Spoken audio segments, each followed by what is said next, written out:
Hey, it's Adam here, and you're watching The Culture Hack, where we're talking about how to create engaged workspaces that unlock the potential of your teams and drive your business forward in ways you've never seen. So stay tuned. Welcome everyone to The Culture Hack. Today is super exciting. I have my friend Paul Meek on with me. He's been there and he's done it all. He's been an engineer, an executive, and now he's an entrepreneur who helps entrepreneurs via his personal CFO services. So welcome, Paul. Thanks so much for coming on the show. Adam, thank you very much for inviting me. It's really exciting.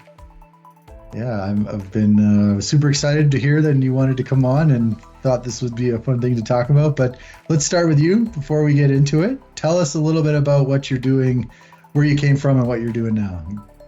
I'll start with where I came from. It's a bit easier then to segue into what I'm doing today. But Okay. So you can tell I'm not from around these parts. I'm originally from the UK. And my career started about a mile underground in the South African gold mine. From there, I springboarded. I got my university degree, got a degree in mining engineering. And I always wanted to know what it was like working on an offshore drilling rig. So I did. And 24 years later, I ended up here in Canada, in Calgary. And I came over here to manage a company that had been acquired by the company I was working with at the time. So I came over here as a vice president. It was a Fortune 500 company. And I had the pleasure of working with a team of extremely entrepreneurial, very innovative Calgarians. And that kind of led me to fall in love with the city, fall in love with the life. And that's what led me to stay here in town. Now, since then, I kind of always wanted to do something different. I spent 24 years working in the oil industry. So I was very keen to explore any opportunities that were basically being presented to me. And I set off on my own. I started my own consulting company. We were 3 strong at the peak, but we were consulting around product development, new technology introduction, marketing, business development, and even HR and recruiting. So I did that to about 6 years, working in Saudi, in Bahrain, in Scotland, Canada, and the US. And then I got involved in a startup. So it was an environmental engineering startup, technology focused. I am an engineer after all. Right. And the technology that we were developing was aimed at industrial water treatment. So looking at some of the water pollution issues we have here in Alberta, as well as in Canada and North America, and bringing a very innovative solution to play. Now, unfortunately, that ran out of runway during COVID. It was very difficult to get money, to get on site. So I had to then kind of reassess what I wanted to do, what I could do. And it really made sense to me because I love that entrepreneurial space so much. I wanted to stay in it. And I figured that one thing that I learned the hard way during my time as a consultant business and as a startup business was that you're focusing all your effort on that one thing, on growing your business. And quite often that means that the rest of your life gets neglected. And one area that's very key or very often neglected is your personal finances. You're planning for your future retirement, planning for your kids' education, making sure you have insurance in place, etc. And I noticed that myself that was suffering, my business partners, that was an area that was suffering. So I retrained into the financial services space, did my insurance license, can do my investments. And that's now what I offer to entrepreneurs here in Alberta as well as in BC. Okay, amazing. That's quite the journey. I love the... There's a few pivots in there for sure. Right? Yeah, no, I love it. I mean, I have the engineering pinky ring as well, and here I am dealing with people, and you've got a similar journey. So that's really exciting. So in your travels, with businesses now, when you're dealing with people, when you're talking with people's personal finances, now you're talking with the family, all these sorts of stuff. So engagement, when I say that word engagement, like what comes to mind for you? So 25 years of my career was spent in a very large organization. I had the privilege of kind of progressing through the ranks. I was a vice president. I was running a company here in Canada, in Calgary. So engagement to me was critical. If you didn't have engagement, then that business wasn't going anywhere. We talk a lot about engagement, right? It's this magical word of, how would you bring your team on board? How do you get them fired up about what you're doing? But it doesn't start there. there has to be some foundations, some prerequisites have to be in place before you can even start to talk about engagement and what that can do for your business. Now, for me, at the very base level, obviously coming from the drilling industry, safety is paramount, right? So that can be physical safety of your people, as well as emotional safety, right? If they're not in a good place, if they're scared of coming to work because of discrimination, because of kind of other negative comments towards them, that's one red cross through your start of your engagement journey, okay? The next one is pay. Let's get real, right?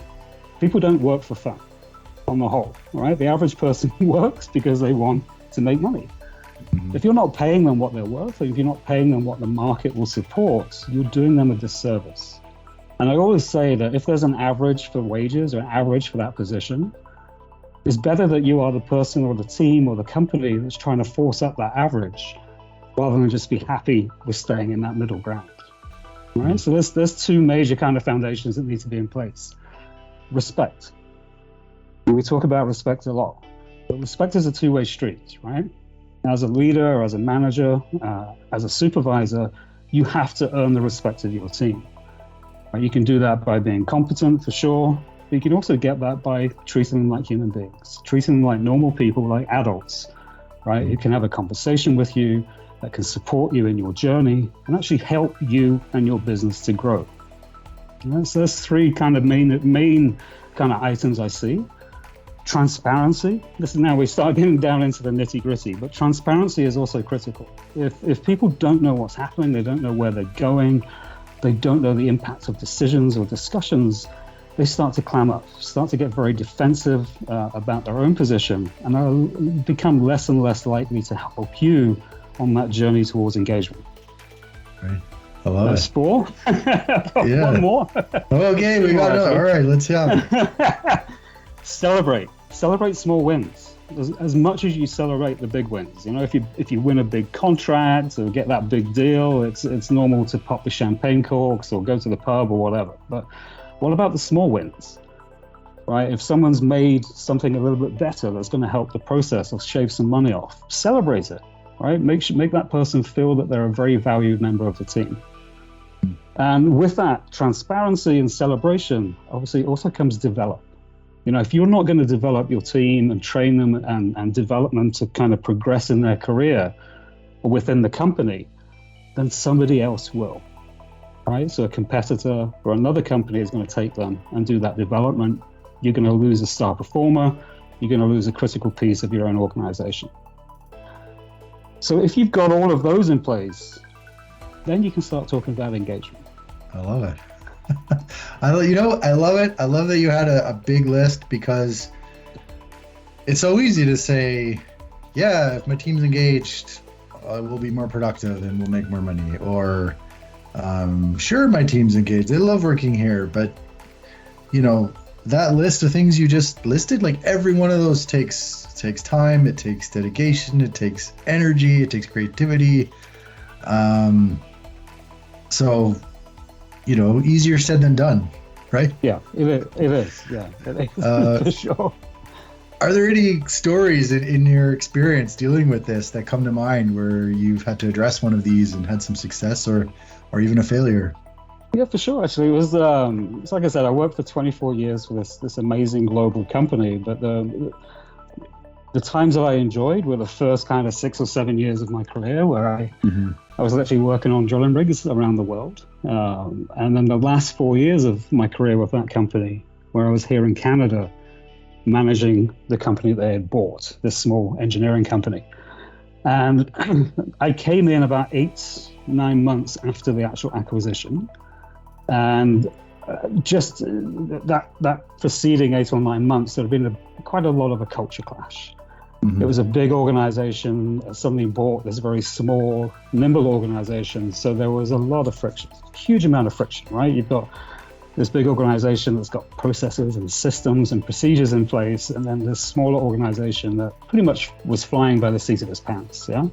So you can imagine how that led to lots of kind of clash.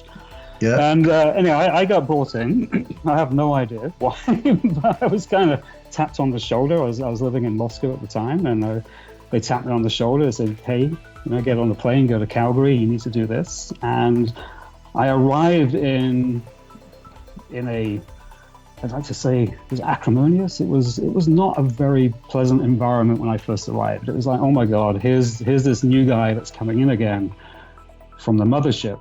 And he's just going to be like the old guy.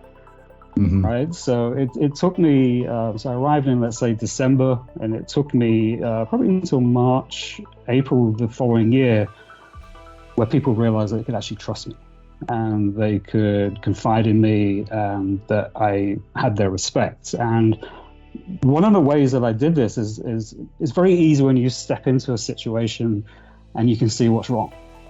Right? A fresh pair of eyes comes in, you kind of scan around and you're like, oh, there's a problem here, there's a problem there, there's a problem everywhere.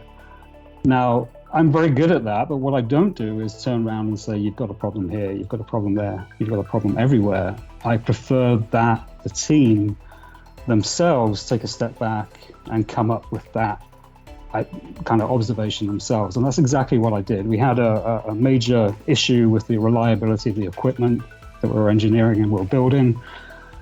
To the point that if it went down the hole, we could pretty much expect it would be dead in 2 days, right? The industry average would, you could expect it to basically run and operate for about 15 to 20 days.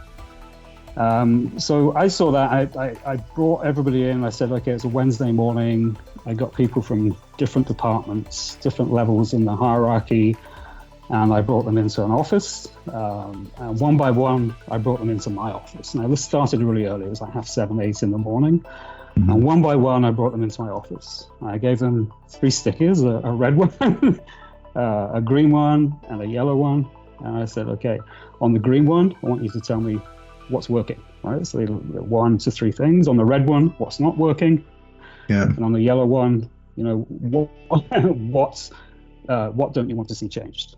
And so I had about 15, 16 people. So you can imagine that after we'd finished that exercise, I suddenly had about 45 to 50 data points. Mm-hmm. And then it's convened everybody back in the boardroom. And then it was like pulling these data points up on the whiteboard and then seeing where the patterns were, seeing what the commonalities were. And you could see the light bulbs going off. And I was really lucky in that I was working with engineers. And engineers like nothing better than to fix problems, right? So yeah. Right. So the minute they start to see this, you can see them getting, and there's a bit of competition going on. You've got people from manufacturing, people from operations, people from engineering, and they're slowly starting to put the pieces in place about how to fix the issues that we had. So engagement just happened like that in the space of maybe, let's say, 3 or 4 hours over a morning. Everybody came on board. They knew what the problems were. They'd identified the problems themselves. They saw it as part of a bigger picture in the organization. And like I said, engineers, they went out to fix it. They've actually put down, this was the action plan that they put in place. I didn't put it in place. They put it in place. Mm-hmm.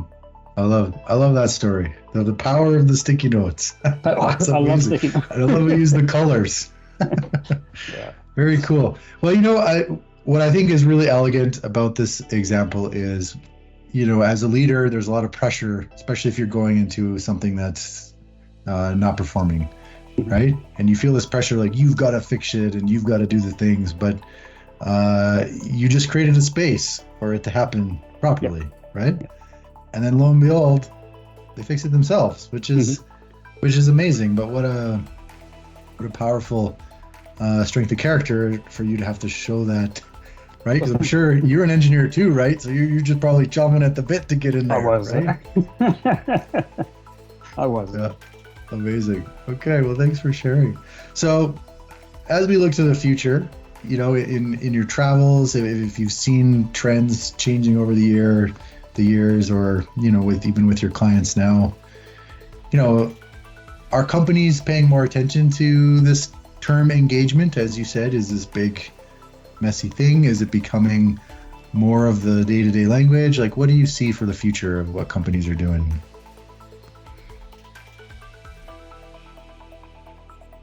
Kind of casting my eyes over my, I've got a small clientele in that space. I'm trying to think about what they're doing, but I think on the whole, I think people are understanding now that having their team on board is critical to their overall success. So everyone's different, right? How an engineering company does it is completely different from a software company or someone that's like maintaining cars, for instance, right? So how do you do this? You've got different salary levels, or some are hourly paid, some are on salary. But on the whole, it's like developing trying to choose my words carefully here. It's like trying to develop a tribe, right? If you're part of this tribe does X, Y, and Z, right? Mm-hmm. And it's how do you make people proud of being part of this group? If they're proud of that, then the knock-on effect is that engagement should come natural, right? So that the more people can build that team ethos, or we're different because of X, Y, and Z.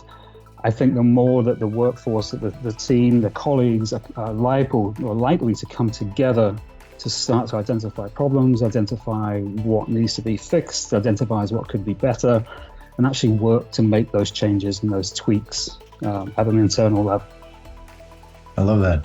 The idea of being part of a tribe, right? That's valuable. Yeah. That sense of belonging and connection is very valuable to people, right?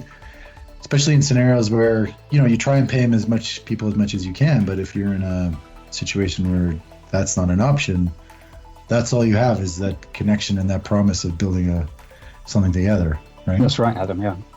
Very, very cool. Well, you know what? I love the storytelling. I love your way you kind of approach the world, and you've got a pretty cool background to boot. I'm sure there's more stories in there. I might have to buy you a beer one day, Paul, and coax them out of you. But I really want to thank you for taking the time of sharing these stories with us, and hopefully people listening would find some gems there that will help them out as well. So thank you. Thank you, Adam. Thanks for the opportunity. Hey, thanks for watching The Culture Hack. Do you want to chat culture and engagement? Give us a call and come on the show.